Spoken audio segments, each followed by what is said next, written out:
नमस्कार दोस्तों, स्वागत है आपके एक और नए वीडियो में। और काफ़ी दोस्तों के कमेंट्स मिले, मेल भी मिले आप लोगों के लिए।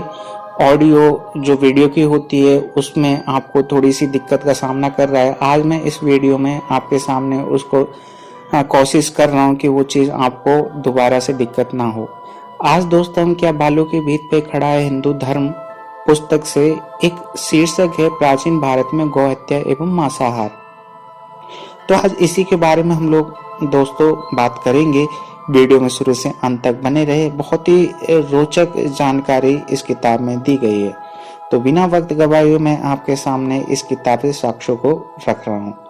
तो चलिए दोस्तों, भारत में आए दिन गौ हत्या को लेकर मरण व्रतों व आंदोलनों की धमकियां दी जाती हैं और उसके विरुद्ध प्रस्ताव पास किए जाते हैं। लेकिन भारत में गौ सदा से पूज्य और अवैध रही हो ऐसी बात नहीं है। प्राचीन संस्कृत साहित्य में ऐसे बहुत से प्रमाण विद्यमान हैं जिनसे स्पष्ट होता है कि गौ न सिर्फ यज्ञों में बलि के लिए काटी जाती थी, बल्कि विशिष्ट मेहमानों, वेदज्ञ, विद्वानों आदि के स्वागत के लिए भी गौमांस जुटाया जाता था। शायद इसलिए आधुनिक युग में प्रसिद्ध हिंदू धर्म प्रचारक स्वामी विवेकानंद ने कहा था, आपको यह जानकर हैरानी होगी कि प्राचीन कर्मकांड के मुताबिक वह अच्छा हिंदू नहीं जो गौमांस नहीं खाता। उसे कुछ निश्चित अवसरों पर बैल की बलि देकर मांस अवश्य खाना चाहिए। देखें the complete works of Swami Vivekananda 3, पृष्ठ संख्या है 536। ये इसका रेफरेंस है दोस्तों। इसी पुस्तक में पृष्ठ 174 174 पर स्वामी विवेकानंद ने भारत में एक ऐसा समय भी रहा है जब बिना गौमांस खाए कोई ब्राह्मण या ब्राह्मण नहीं रह सकता था। प्राचीन साहित्य में गौमेध नामक एक यज्ञ का वर्णन मिलता है जिसमें गौ की बलि दी जाती थी। इस यज्ञ का विवरण देते हुए संस्कृत के प्रसिद्ध विश्वकोश शब्द कल्पद्रुम में लिखा है। दोस्तों, संस्कृत का मैं श्लोक ना पढ़ के मैं इसका हिंदी में आपको अनुवाद बताता हूँ। अर्थात गौमेध में यह एक यज्ञ विशेष है। यहाँ गौ शब्द से स्त्री गौ पशु अर्थात गाय, अभिप्रेत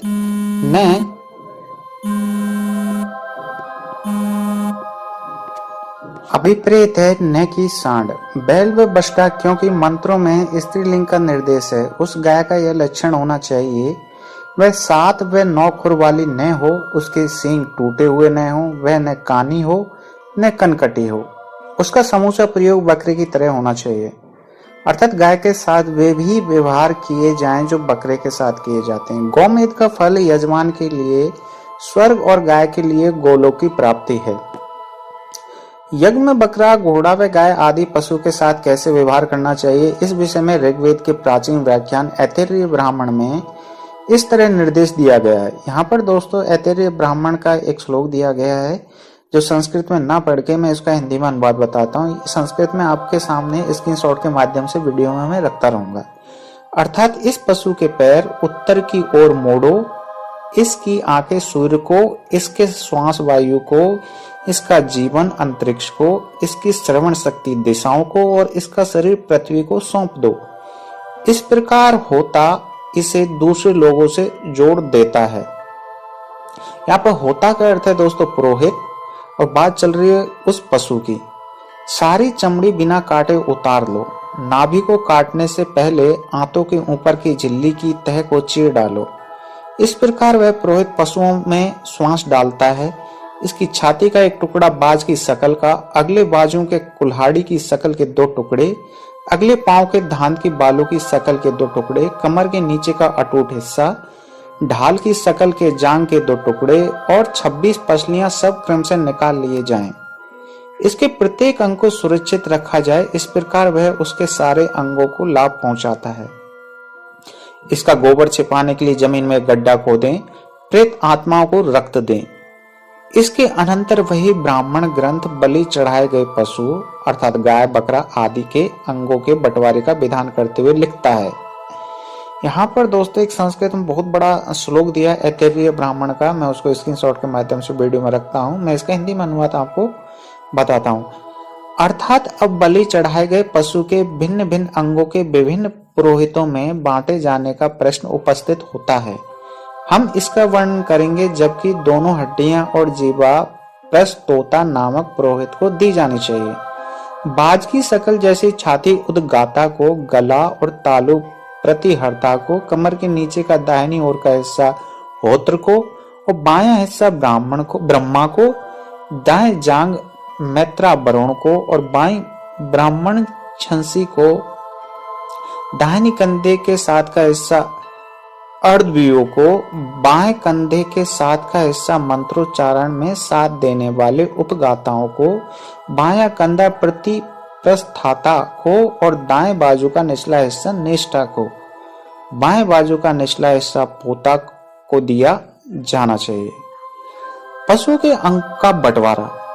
इसी तरह दाएं जांघ के ऊपर का हिस्सा अक्षबाग को, बाएं जांघ के ऊपर का हिस्सा अग्निधर को, दाएं बाजू के ऊपर का हिस्सा आत्रेय को और बाएं बाजू के ऊपर का हिस्सा सदस्य को, पीछे की हड्डी और अंडकोश को यज्ञकर्ता ग्रस्त को, दायां पांव बोझ देने वाले गृहपति को, बायां पांव बोझ देने वाले गृहपति की भार्या को, ऊपर का होठ गृहपति और उसकी भार्या को आधा आधा देना चाहिए।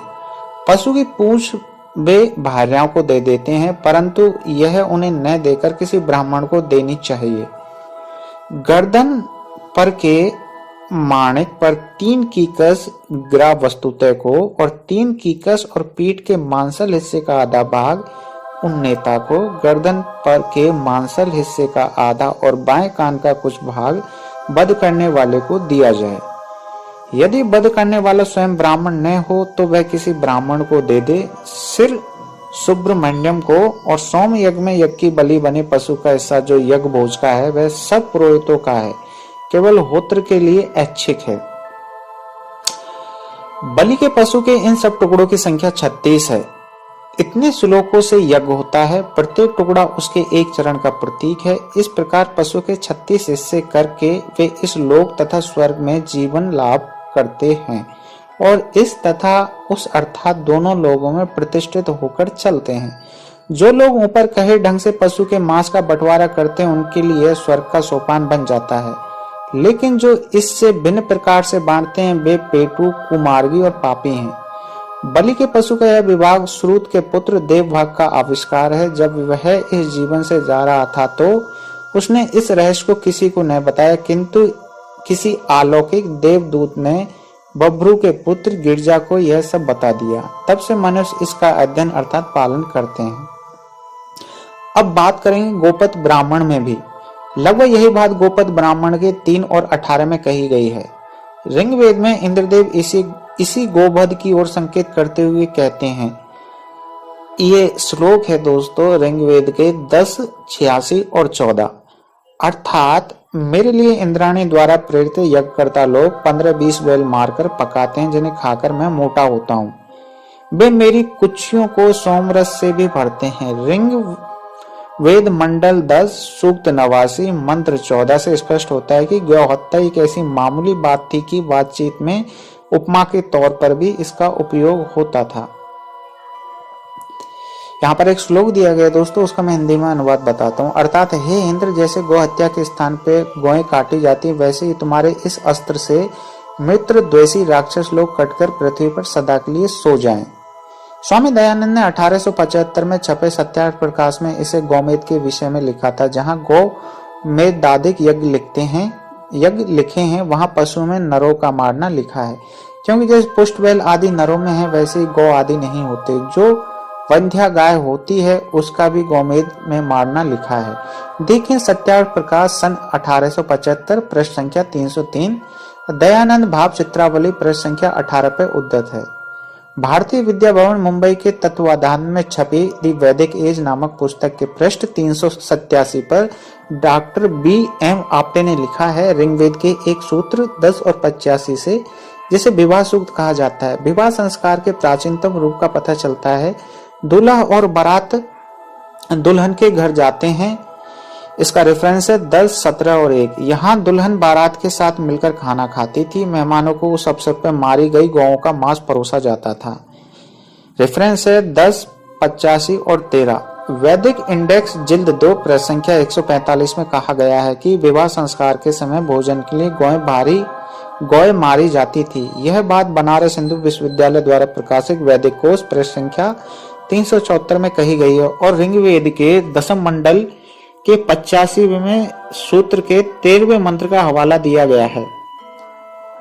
सब दाह के लिए भी गौवध किया जाता था। ऋग्वेद के 10, 16 और 7 में आता है। यहाँ पर मैं हिंदी में अनुवाद बताता हूँ, अर्थात मृत तुम गो धर्म के साथ अग्नि शिखा स्वरूप कवच को धारण करो, तुम मेद और मांस से आच्छादित हो।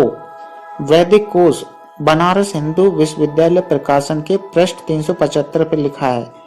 अंत्य संस्कार के प्रसंग में गौवध आवश्यक जान पड़ता है।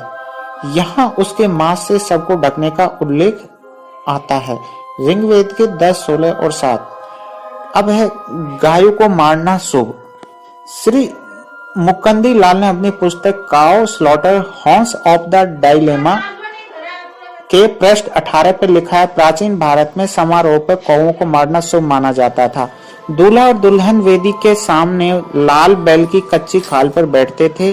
वह खाल इस अवसर पर मारे गए बैल की ही होती होगी, जिसे इस अवसर पर खाने के लिए मारा जाता था। ऐसे ही राज्याभिषेक के समय भावी राजाओं को लाल बैल की खाल पर बैठाया जाता था। अन्न प्राप्ति की कामना से जो ये यज्ञ किए जाते थे, उनमें इंद्र के लिए बैल पकाए जाते थे। ऐसा ऋग्वेद से पता चलता है।